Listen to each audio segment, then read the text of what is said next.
नमस्ते दोस्तों।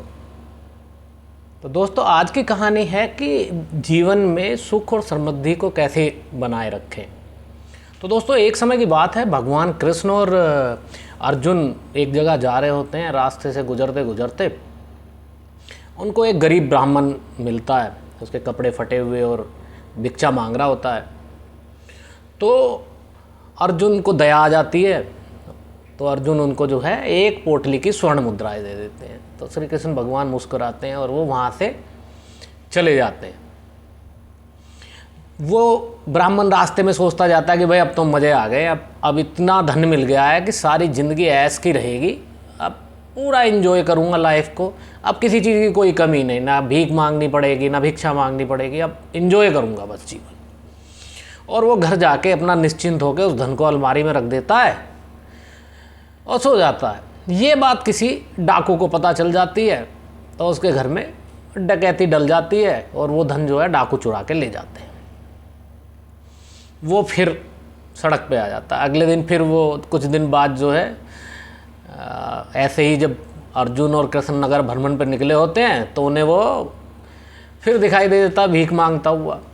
तो अर्जुन कहता है कि भगवान ये तो फिर भीख मांग रहा है। उसके पास जाके वो पता करते हैं भाई क्या हुआ। बोला जी जो आपने मुझे दिया था दान में वो तो जो है एक डाकू ले गया डकैती डाल के। तो अर्जुन बोले कि भाई ठीक है। तो वो उसको जो है एक माणिक दे देते हैं कि भाई ये माणिक ले, इसको बेच देना किसी साहूकार को और इससे तुझे बहुत सारा धन मिल जाएगा, तो तू अपनी ज़िंदगी सुकून से जी पाएगा। वो एक बार फिर कूदता फांदता और मज़े से कि चल भाई इस बार तो मैं बड़ी सुरक्षित तरीके से रखूँगा इसको, और जो भी पैसा इससे मिलेगा उसको सेट करके अपनी ज़िंदगी सेट कर लूँगा। वो अपने घर पहुँचता है और एक पुराना घड़ा होता है उसके घर में, उस घड़े में रख के अंदर और ऊपर से ढकना लगा के उसको जो है अलमारी में रख देता है कि भाई कल सुबह जाऊँगा और इसको बेच के जो है जो भी मिलेगा उससे मैं अपना जो है जीवन यापन करूँगा और अपनी सुख समृद्धि को आगे बढ़ाऊँगा। अब वो जो है इस चीज़ को सो जाता है सोच के।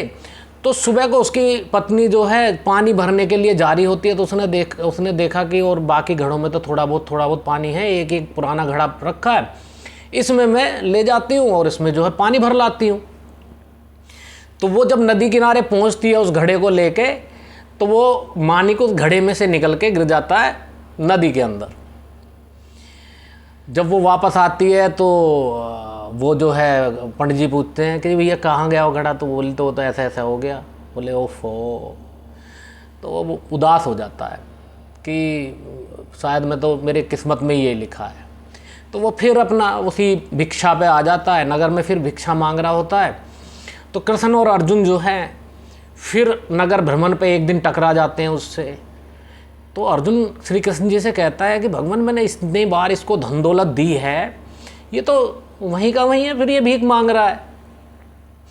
तो श्री कृष्ण जी बड़े मुस्कुराते हैं और उसको 2 पैसे जो हैं 2 सिक्के उसके हाथ में थमा देते भिक्षा के रूप में, और कि भाई ये ले तेरी भिक्षा। तो अर्जुन कृष्ण जी से पूछता है कि भगवान एक बात बताओ, मैंने तो इसको इतना धन माल और इतनी चीज़ें दी, वो इसे समर्थ ना बना पाई, तो आपके 2 सिक्कों से क्या होने वाला है इसका। तो श्री कृष्ण जी कहते हैं कि अर्जुन जरा अब देखो, अब इसके पीछे पीछे जाओ और अब देखो क्या होगा।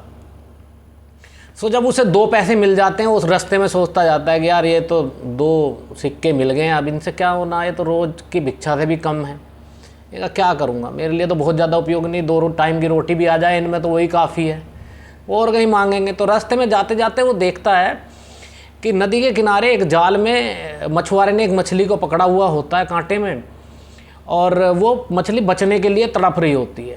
तो उसको दया आ जाती है उस पर, और वो उससे मछुआरे से कहता है कि भाई मछुआरे ये बता मैं तुझे कितने पैसे दूं कि इस मछली को तो आज़ाद कर दे। बोले जी 2 सिक्कों में मैं इस मछली को आज़ाद कर दूंगा। तो वो कहता है कि भाई ठीक है, आप ये पकड़ो 2 पैसे 2 सिक्के और आप ये मछली मेरे कमंडल में डाल दो। तो पंडित जी जो है अपने कमंडल में पानी में डाल के नदी के किनारे छोड़ने के लिए जाते हैं।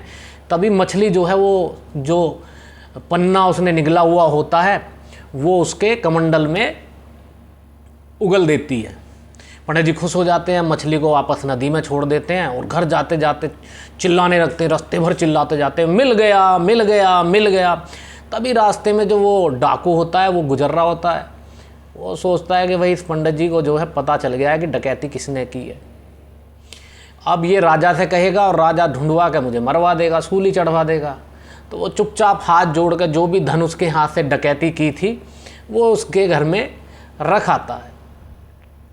तो दोस्तों इससे क्या हमें शिक्षा मिलती है?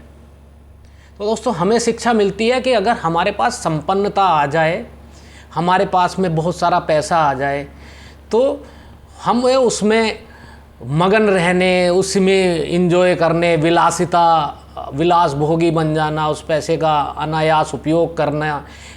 अगर इसके अलावा हम उस पैसे का सदुपयोग लोगों की भलाई, लोगों के ऊपर उपकार, लोगों के जीवन में उत्थान के लिए या परोपकार के लिए लगाएंगे तो वो धन और वो सामर्थ्य हमेशा हमारे पास रहेगा। शुक्रिया दोस्तों।